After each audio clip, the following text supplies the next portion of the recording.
The massive ships appeared in Earth's orbit without warning. They were huge, each one the size of a small city. There were 50 of them arranged in a perfect circle around the planet. Their dark metal hulls gleamed in the sunlight, and strange symbols glowed along their sides. People on Earth looked up at the sky and saw them.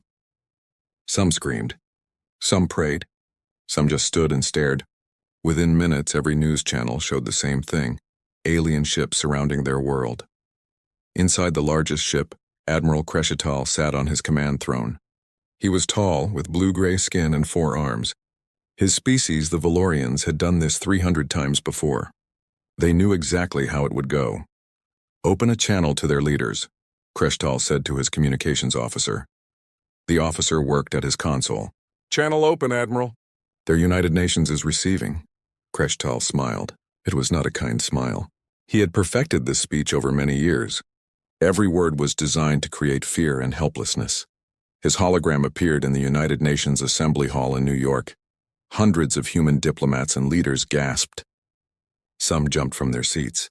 Security guards reached for weapons they knew would be useless. "Greetings, humans of Earth," Crescital began. His voice was deep and carried the weight of authority. "I am Admiral Crescital of the Valorian hierarchy. We rule 3,000 star systems across this galaxy. We have conquered 473 worlds." He paused, letting the numbers sink in. The humans looked terrified. "Good. Your planet is now within our territory," he continued. "You have 2 choices. First, you can surrender peacefully. Join our empire. Pay tribute, serve us. You will be allowed to live, and your world will be spared." Another pause. Some humans were crying now. Others looked angry, but that anger was mixed with fear. Crescital had seen it all before. "The second choice is resistance. If you choose to fight, we will destroy your cities one by one. We will burn your fields. We will turn your oceans to steam. Nothing will remain of your civilization. Your species will end." The UN Secretary General, an older woman named Dr. Sarah Chen, stood up. Her hand shook, but her voice was steady. "How long do we have to decide?" "You have 48 hours, Crescital said. "After that, we will assume your answer is war." His hologram vanished. The UN assembly erupted into chaos. People shouted in dozens of languages. Some wanted to surrender immediately. Others called for resistance. Security had to restore order. Dr. Chen called an emergency meeting with world leaders. Presidents, prime ministers, and kings appeared on screens from around the globe. The debate was fierce. "We cannot win," the president of France said. "They have technology beyond our understanding." "We cannot surrender our freedom," the prime minister of India argued. "Humanity has fought for liberty throughout history." "Fighting means extinction," someone else said. "Surrender means survival." The argument went on for hours. Meanwhile, something strange was happening around the world.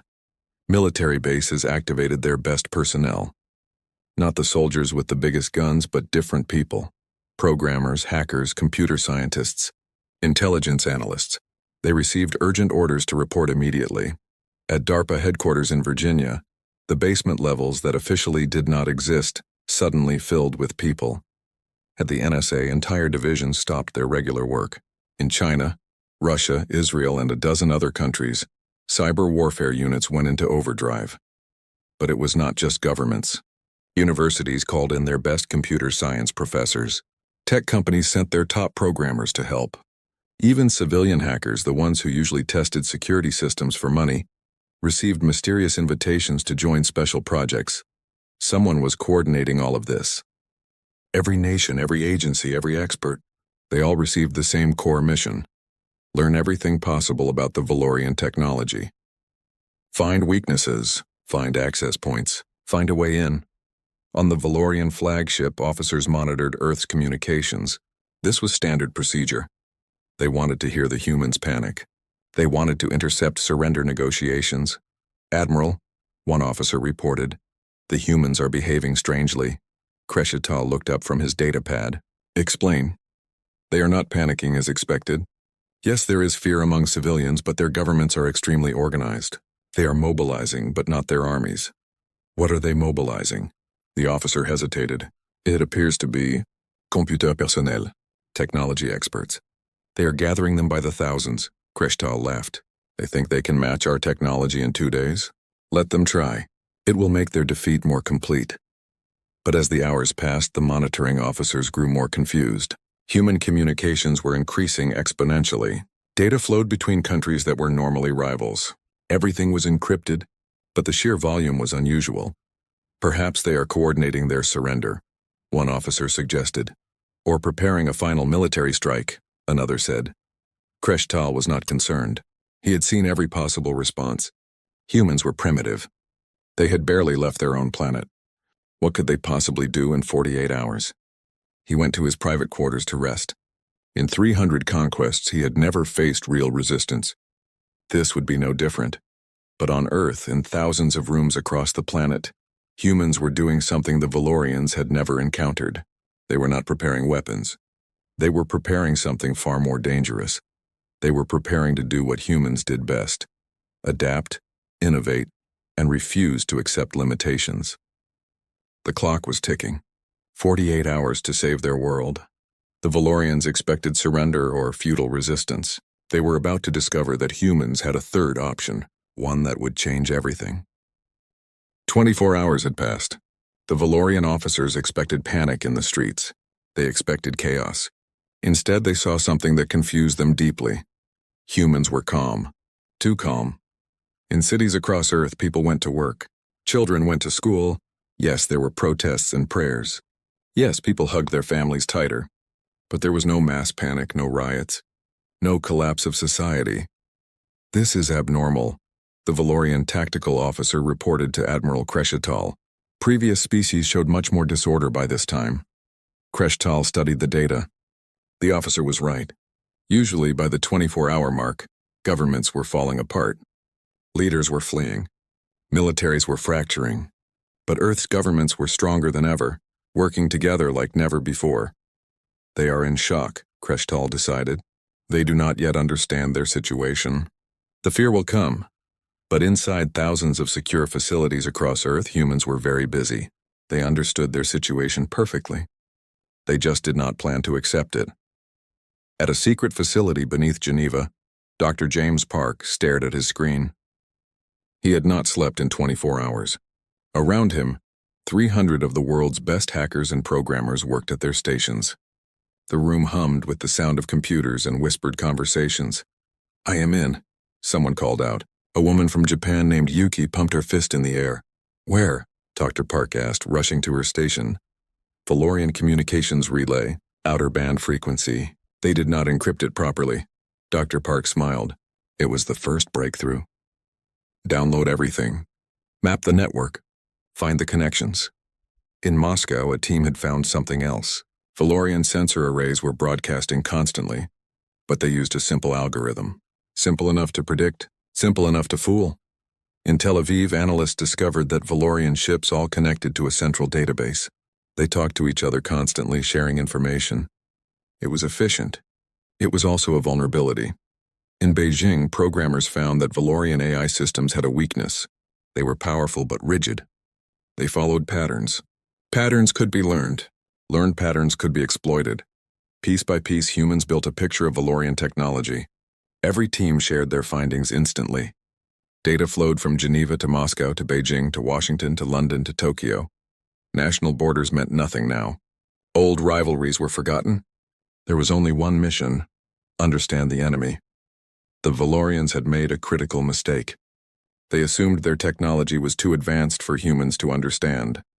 They did not protect it carefully because they did not think protection was necessary. They were wrong. Humans had one advantage the Valorians never expected. Humans had spent decades hacking each other. Every nation had cyber warfare divisions. Every corporation had security teams. Every intelligence agency had digital spies. Earth had thousands of experts who spent their entire lives breaking into the most secure systems on the planet. And Valorian systems were not as secure as they thought. We are in their secondary network. Dr. Park reported on the global coordination call. We can see ship diagnostics, power systems, environmental controls. Can you access weapons? Asked General Morrison from the Pentagon. Not yet. But we are getting closer. In the Valorian flagship, the first anomaly was detected 30 hours after their arrival. A junior technician noticed it. Sir, there is unusual network activity. What kind of activity? The communications officer asked. Brief ping to our external sensors. It came from the planet's surface like the humans are scanning us. It appears so. Very crude attempt. Their technology is primitive. The officer logged it as a minor event, not worth reporting to the Admiral. The humans were curious. That was natural. Let them scan. They would see only what the Valorians wanted them to see. Except the scan was not crude. It was designed to look crude. It was designed to make the Valorians think it was harmless. While they watched that obvious scan, 50 other scans were happening in channels the Valorians did not even know existed. Hour 36 arrived. Dr. Chen appeared on every screen in the Global Command Center. Status report, she said. Simply Dr. Park answered first. We have access to their communication network. We are inside their sensor grid. We have partial access to navigation systems on 30 vessels. Weapons? Dr. Chen asked. Still working on it. Their weapon systems have better encryption. But we found something interesting. All weapons connect to a central authorization node. If we access that node, we can control the entire fleet's arsenal. How long to access it? 6 hours? Maybe less. You have 4 hours. We need to respond to the Admiral before the deadline. Around the world, the teams worked even faster. Coffee was consumed by the gallon.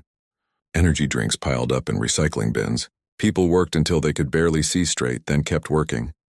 3 hours before the deadline, they had a breakthrough. We are in, someone shouted in the Geneva facility. We have the weapons authorization node. Dr. Park nearly collapsed with relief. Can you control it? Testing now. Fingers flew across keyboards. Lines of code scrolled past. Yes, yes. We can disable weapons. We can enable them. We can target them. We have complete control. Do not do anything yet, Dr. Park ordered. We saved that for the right moment. Other teams reported similar successes. Navigation systems were compromised. Communication channels were open. They had even found the personal files of Valorian officers, medical records, service histories, family information. In just 47 hours, humanity had penetrated the Valorian hierarchy's systems more deeply than any species in history. The Valorians did not even know it had happened. Dr. Chen called the final coordination meeting. World leaders appeared on screen. Military commanders, intelligence directors, technology experts. We have what we need, Dr. Park reported. We control their fleet, at least enough of it to make our point. Then it is time, Dr. Chen said. Prepare the data packet. I will contact Admiral Kreshtal. The message went out to the Valorian flagship. Dr. Chen's face appeared on their communication screen. Admiral Kreshtal, she said calmly, the 48 hours are nearly complete. I wish to address you directly before we give our answer. Kreshtal appeared in his command center. He looked relaxed, confident. You wish to discuss terms of surrender? I can be generous if you cooperate, Dr. Chen smiled. It was not a smile of fear. It was not a smile of submission. Actually, Admiral, we have a counteroffer. But first, we are sending you a data packet. Please review it before we continue. Kreshtal frowned. A counteroffer? You cannot negotiate from a position of weakness. Please review the data, Admiral. Then we will discuss who is in a position of weakness. The data packet arrived at the Valorian flagship.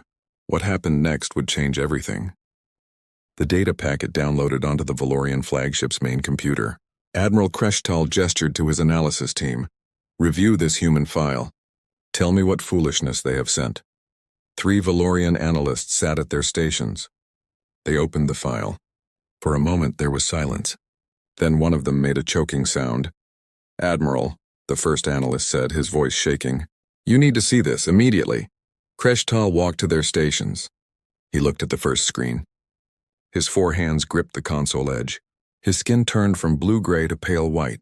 On the screen was a complete schematic of his flagship.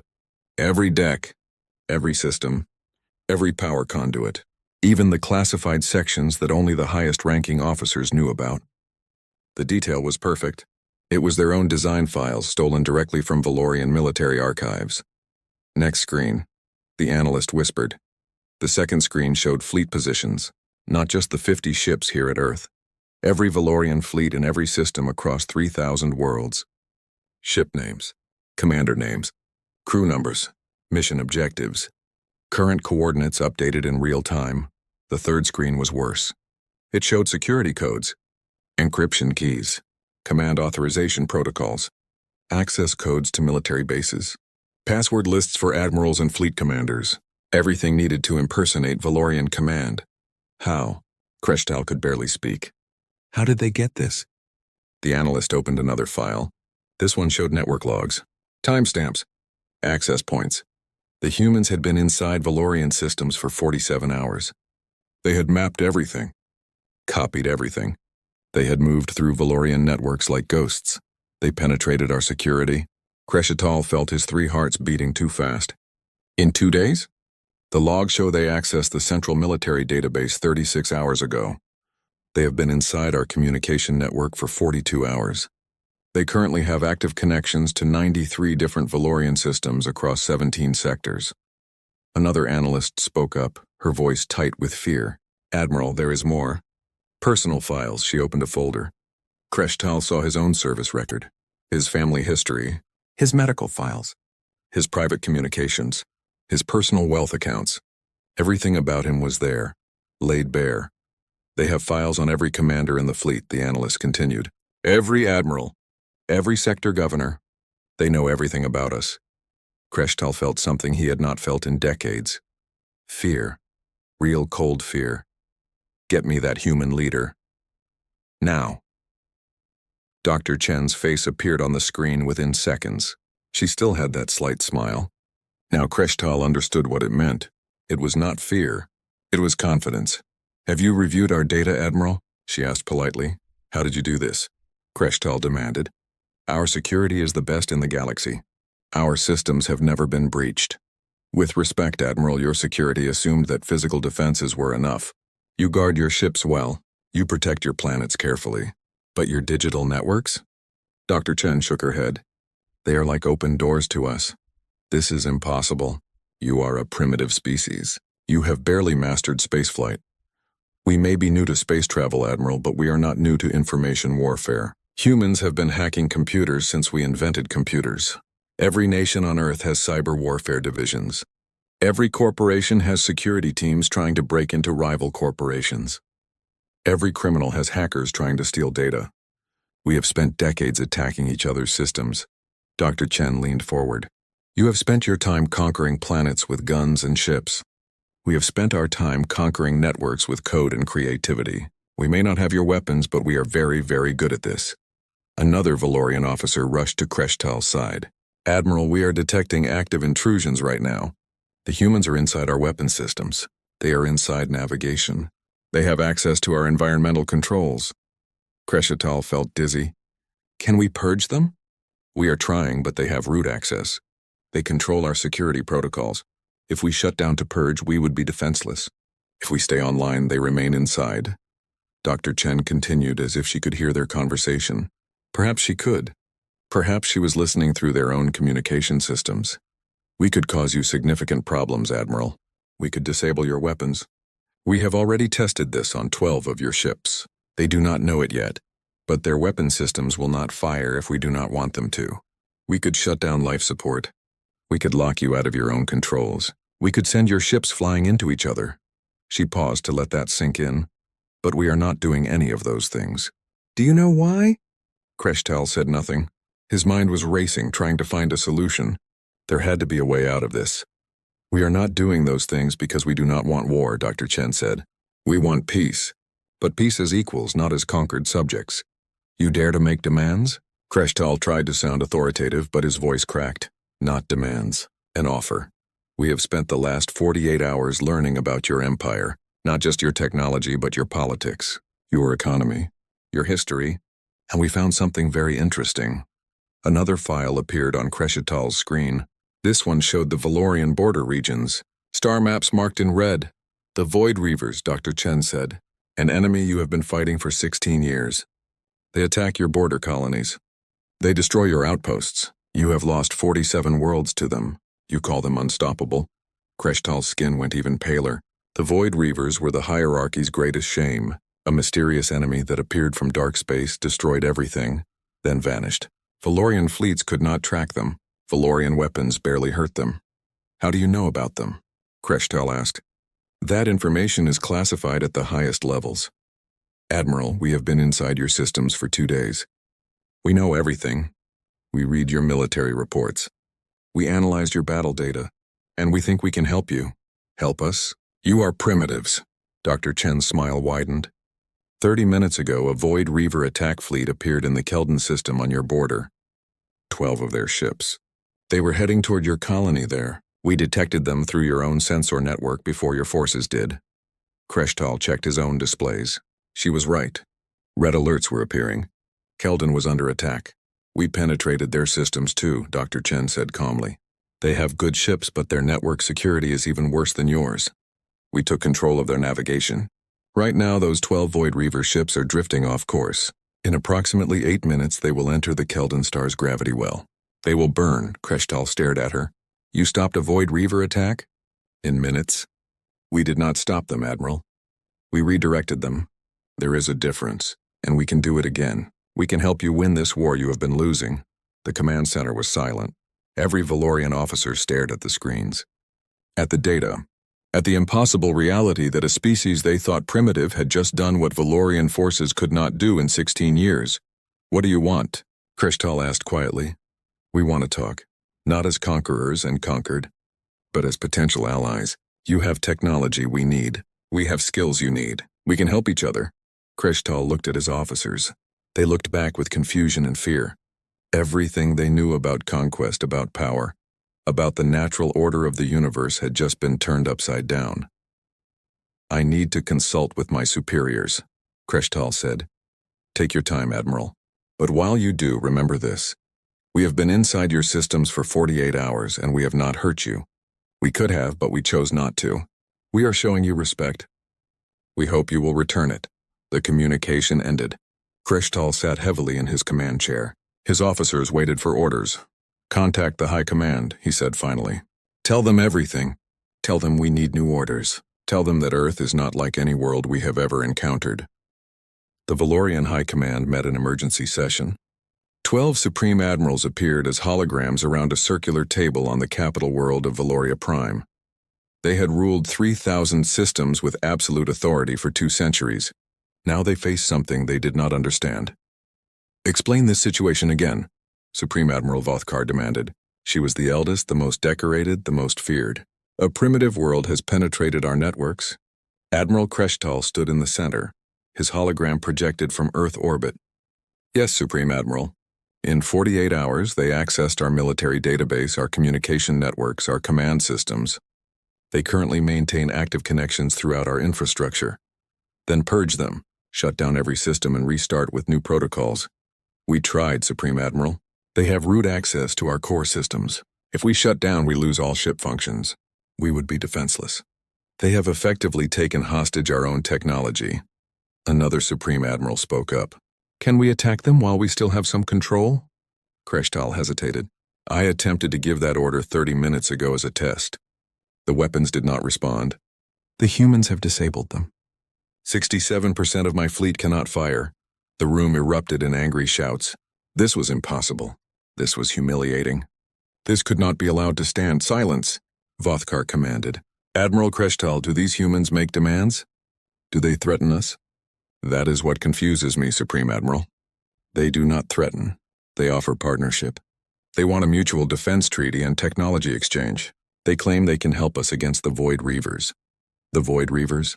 Another Admiral leaned forward. That is classified information. They know, Supreme Admiral. They know everything. Our losses, our failures, our strategies. They have read all our classified reports. Vothkar was quiet for a moment, thinking. Tell me about this Void Reaver incident they supposedly stopped.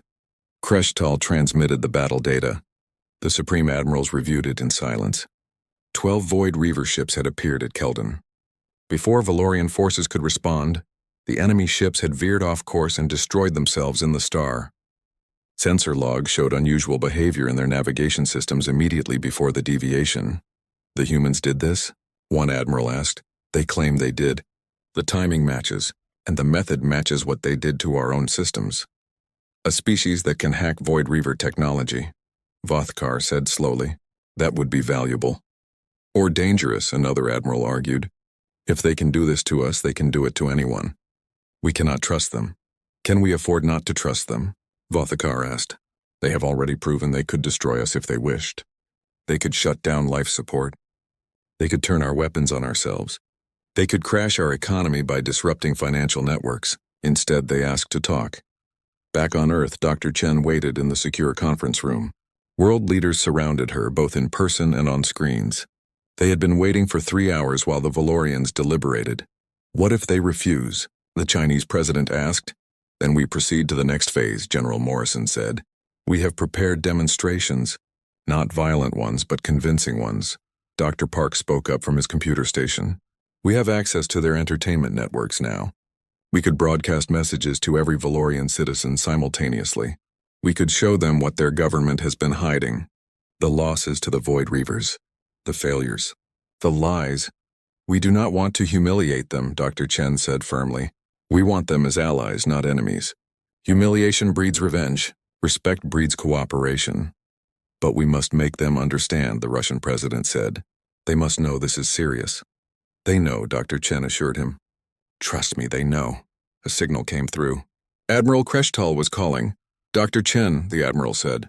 He looked tired, defeated. My superiors wish to negotiate, but they need proof of your capabilities. Anyone can send stolen files. They need to see real-time demonstration. Dr. Chen nodded. We expected this. What kind of demonstration? Something that shows your control but does not harm anyone. Can you do this? General Morrison? Dr. Chen looked at the American general. We are ready, Morrison confirmed. Beginning demonstration in 3, 2, 1, now. On the Valorian flagship, chaos erupted. Every screen suddenly changed. Instead of showing ship systems and star maps, they displayed the same thing. A video of Earth, beautiful blue oceans, green continents, white clouds, and happy music playing. Tourist advertisements for visiting Earth. Images of human cities, mountains, beaches. What is this? An officer shouted. Shut it off. They tried. Nothing worked. The screens would not respond. The music kept playing. One advertisement showed humans eating pizza.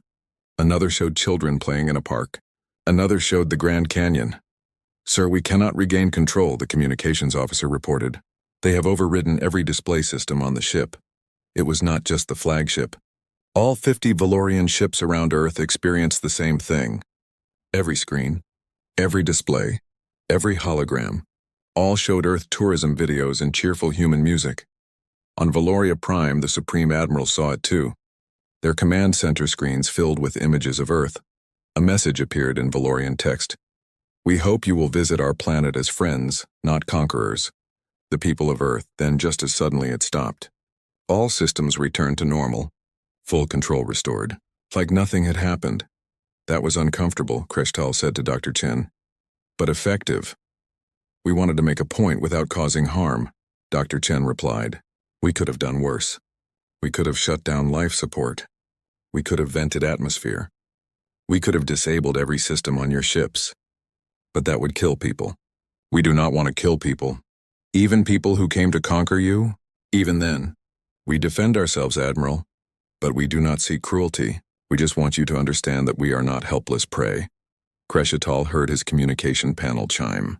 A message from the High Command. He read it, then looked back at Dr. Chen.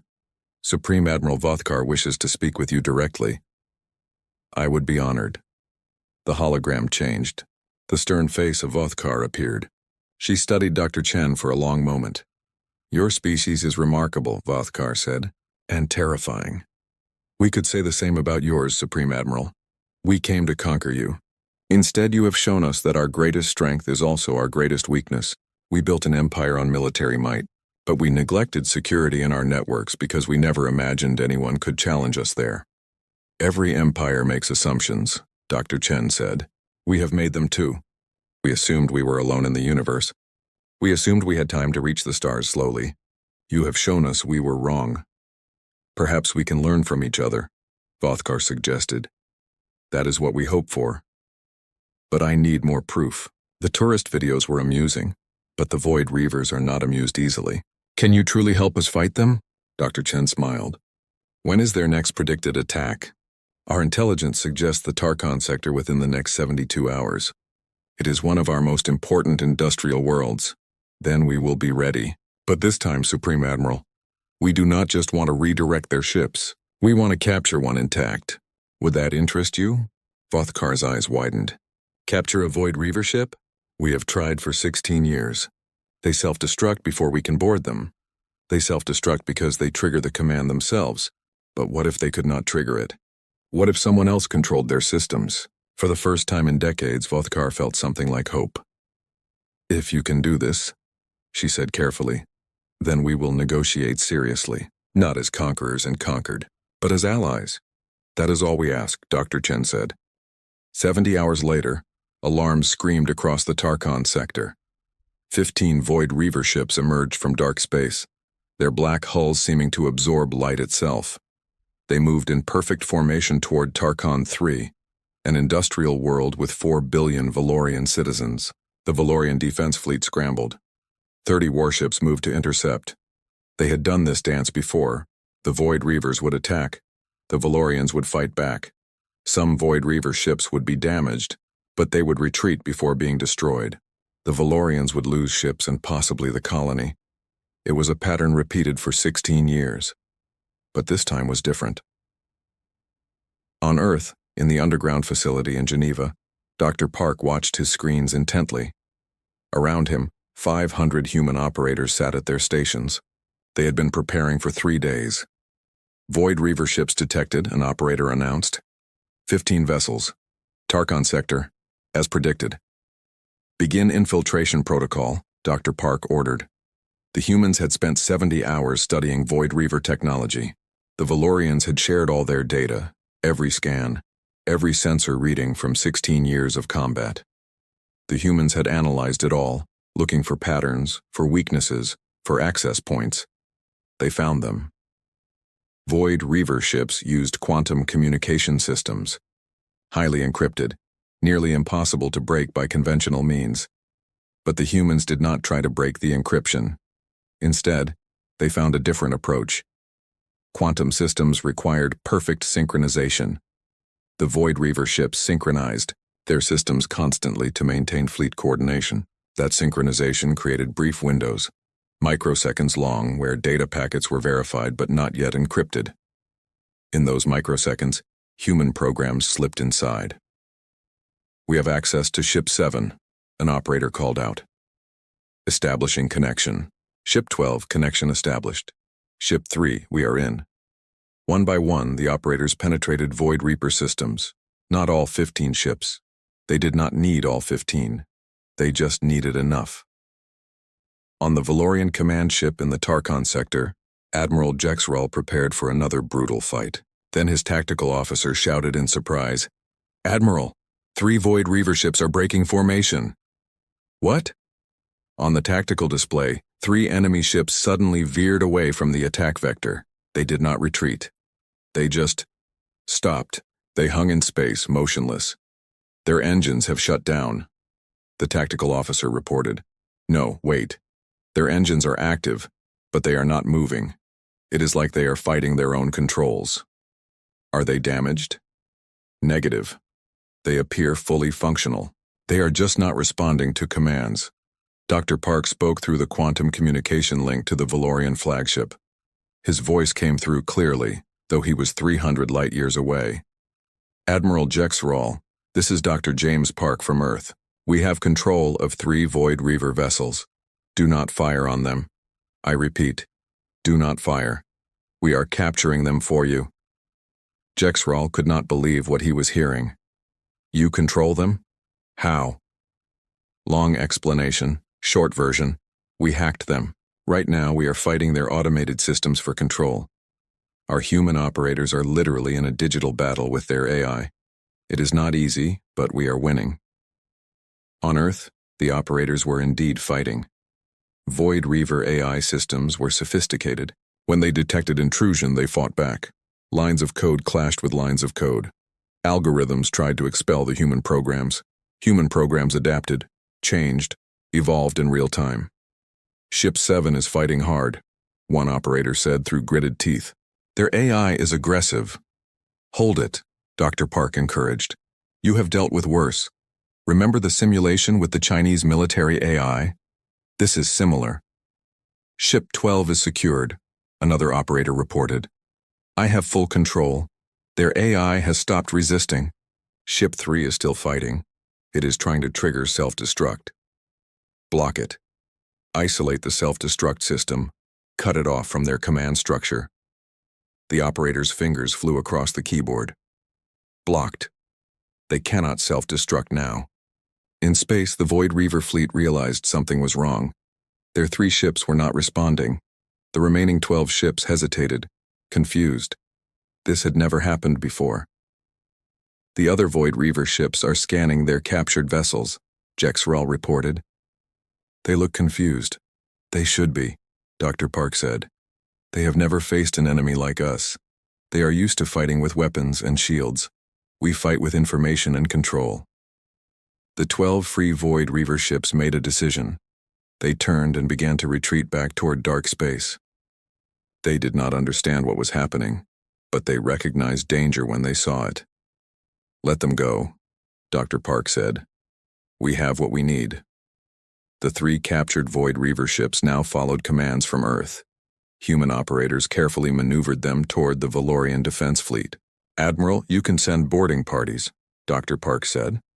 The ships are secure. We have disabled all weapon systems and locked down their AI. Your people will be safe. Jexrel had to sit down. In 16 years of fighting, no one had ever captured a Void Reaver ship intact. Now they had 3. All because of this species from Earth. How did you do this? He asked quietly. Practice, Dr. Park answered. We have been hacking each other's systems for generations. Military systems, corporate systems, government systems. Everything is connected by networks, and networks can be infiltrated. The Void Reavers build good ships, but their network security is not as good as they think.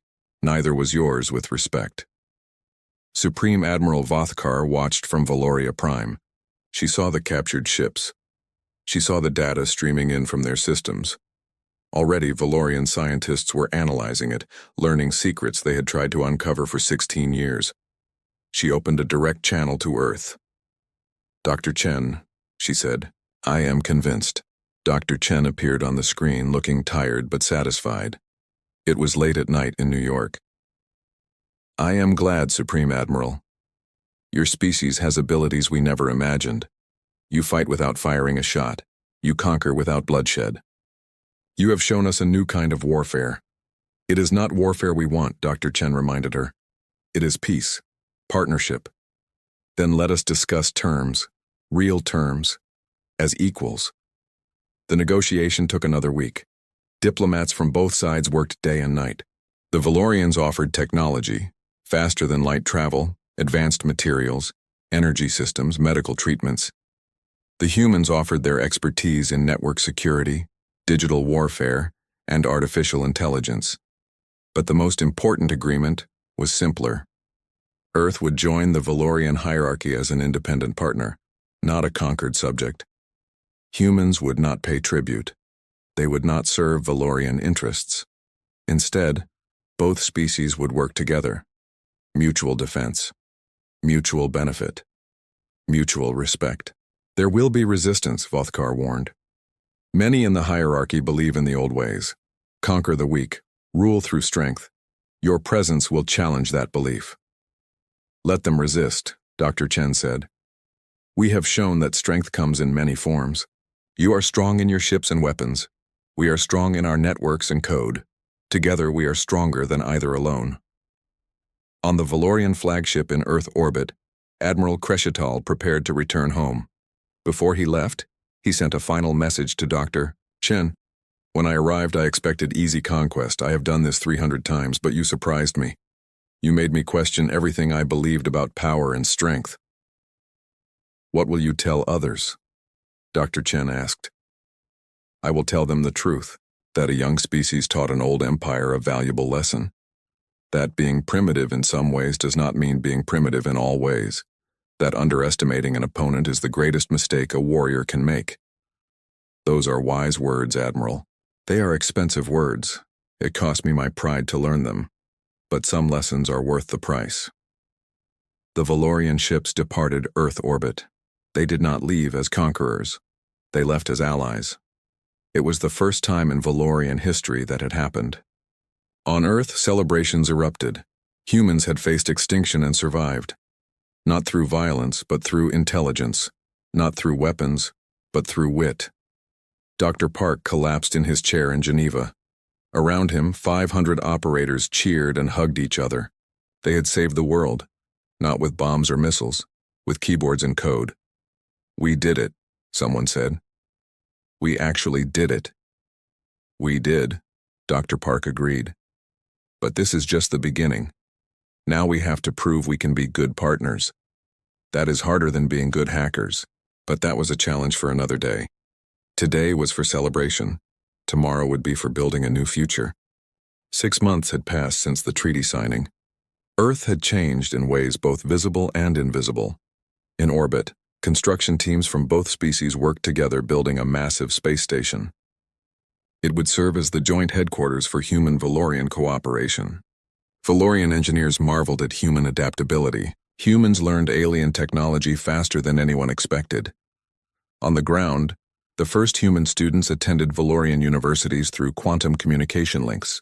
They learned physics that humans had not yet discovered, mathematics that opened new possibilities, engineering principles for ships that could cross the galaxy. In return, Valorian officers attended training programs on Earth. They learned network security, digital warfare, information systems.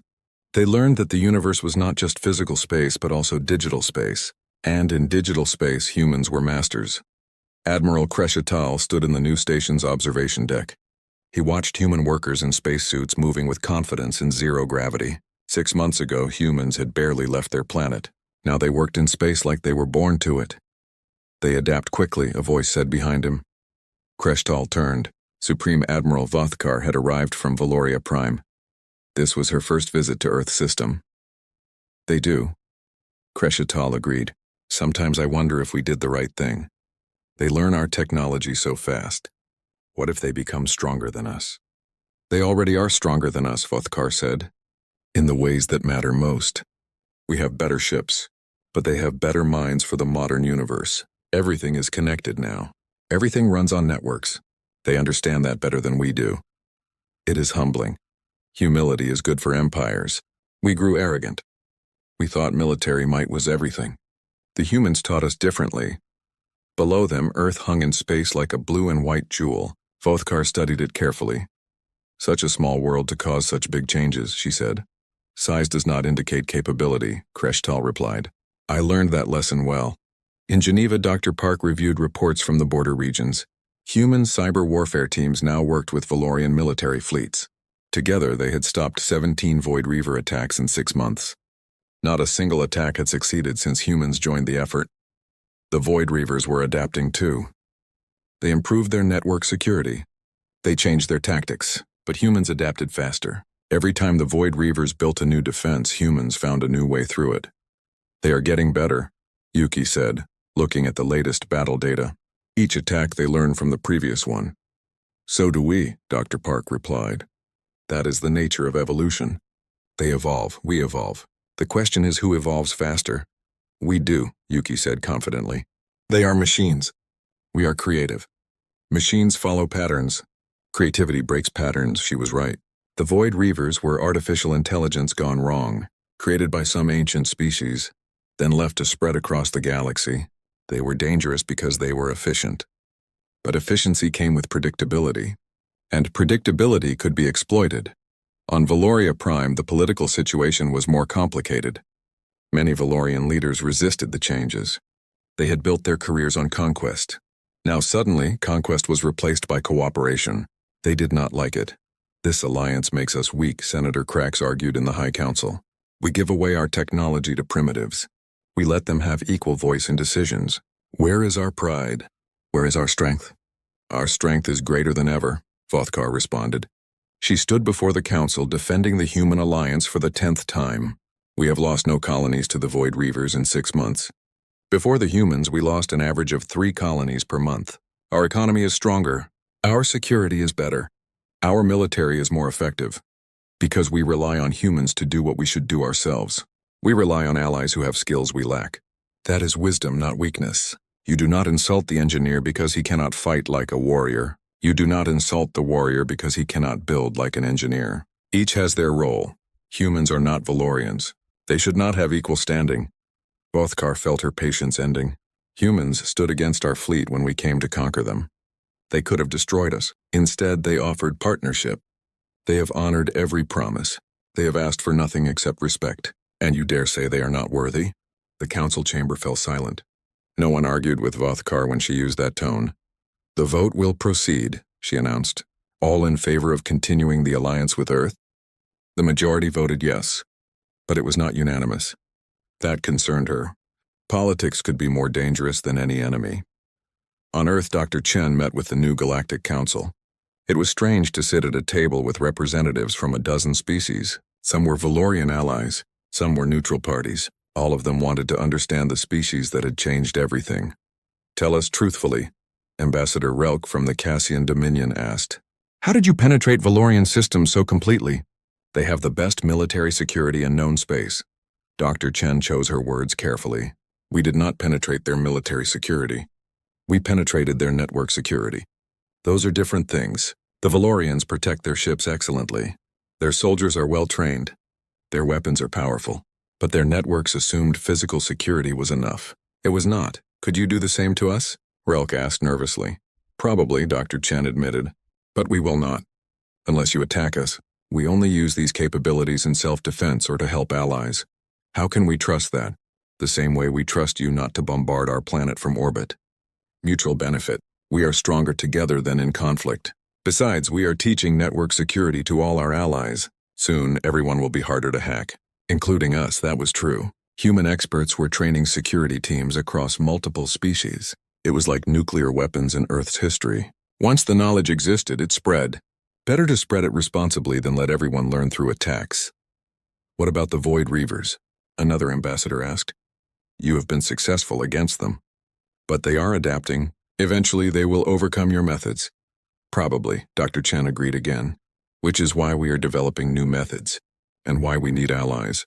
The Void Reavers are everyone's problem. The more species work together, the stronger we all are. She paused, then added, Humanity made a choice 6 months ago. We could have used our abilities for conquest. We could have infiltrated every species, stolen every secret, and ruled through blackmail and fear. Instead, we chose cooperation. Because conquest is a short-term strategy. Cooperation is a long-term one. And humans plan for the long term. 3 months later, the first major test came. A new threat emerged. Not the Void Reavers. Something different. A species called the Korthax Swarm. They were conquerors like the Valorians used to be, but more ruthless. They destroyed species that resisted. They took no prisoners. They showed no mercy. They arrived at a Valorian colony world with 200 ships. It was an overwhelming force. The colony had only 30 defense ships. We need human assistance, the colony commander transmitted desperately. The Korthax will destroy us. On Earth, Dr. Park received the call. We are analyzing their systems now. Give us 20 minutes, his team worked frantically. Korthax systems were different from anything they had seen. New architecture, new protocols, new security. It would take time to crack. 15 minutes, the colony commander reported. They are demanding surrender. If we refuse, they attack. Do not surrender, Dr. Park said. We are almost there. 10 minutes. They are charging weapons. Dr. Park's team found an opening. Not in the Korthax systems directly, but in their communication satellites. The Korthax used relay satellites to coordinate their fleet. Those satellites had weaker security. Humans penetrated them in minutes, 5 minutes. They are targeting our cities. We are in, Dr. Park announced. Deploying countermeasures now. The Korthax fleet prepared to fire. Commanders gave orders. Weapons powered up. And then every ship in their fleet received the same message simultaneously. It appeared on every screen, every display, every communication channel. In Korthax language, in Valorian language, in human language, in a dozen other languages. This colony is under the protection of the Human-Valorian Alliance. Any attack will be considered an act of war against both our species. We are currently inside your systems. We can disable your fleet, we can destroy your fleet. Or we can let you leave peacefully. Choose wisely. The Korthax fleet commander was not used to being threatened. He ordered the attack anyway. Nothing happened. Weapons did not fire. Engines did not respond. Every Korthax ship hung in space, completely paralyzed. This is your second warning, the message updated. Next time, we will not be so gentle. Leave now. Dr. Park's team restored engine control, but nothing else. The Korthax fleet turned and fled at full speed. They did not stop until they left Valorian space entirely. News of the incident spread across the galaxy faster than light. The story grew with each telling. Humans were digital gods. Humans could control any technology. Humans could defeat any fleet without firing a shot. Most of it was exaggeration. But exaggeration served a purpose. It made others cautious. It made them think twice before attacking human allies. It created peace through reputation.